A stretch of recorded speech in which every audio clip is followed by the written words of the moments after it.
कितने लोग हैं जिनके घर में लड्डू गोपाल जी हैं? हाथ उठा के बताइए। बहुत लोग के घर में। तो सुबह उठ कर के लड्डू गोपाल जी को या जो भी मूर्ति घर में हो, पहले उनको स्नान कराइए। उनको स्नान के पश्चात अच्छे अच्छे वस्त्र पहनाइए। जैसे आप कहीं जाते ना घूमने, कहीं भी गए हो, किसी की शादी में जाते हो या बाजार जाते हो, तो सबसे पहले याद आता है कि बेटा के लिए, बेटी के लिए ये कपड़े ले जाओ। तो वैसे ठाकुर जी के लिए भी याद आना चाहिए। कहीं कोई नया त्योहार है तो अपने भगवान के लिए अच्छे अच्छे कपड़े लेके आएं, उनको सुंदर सुंदर वस्त्र पहनाएं, मुकुट पहनाएं, उनका श्रृंगार करें और फिर ठाकुर जी को चंदन लगाएं। और भगवान को चंदन लगाने के बाद सबको अपने मस्तिष्क पे भी थोड़ा थोड़ा चंदन लगाना चाहिए।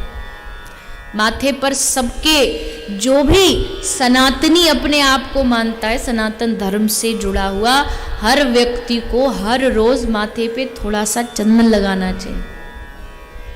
आप कहोगे हम चंदन लगाएंगे तो पड़ोसी हंसेंगे, तो हंसने दो, क्या फर्क पड़ता है? एक दिन हंसेंगे, 2 दिन हंसेंगे, एक दिन मजाक बनाएंगे, 2 दिन मजाक बनाएंगे तो सुन लो।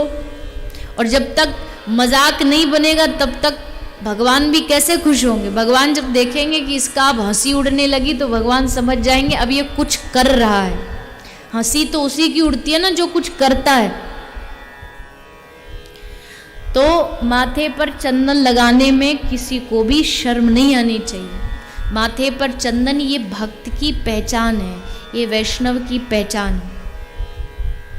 अब आप कथा में आ रहे हो अभी तो खैर, तो आपके माथे पे चंदन लगाया जाता है। अब आप कहीं बाजार भी चले जाओ तो उसको पता चल जाएगा कि ये आदमी कथा से आ रहा है, पहचान हो जाती है।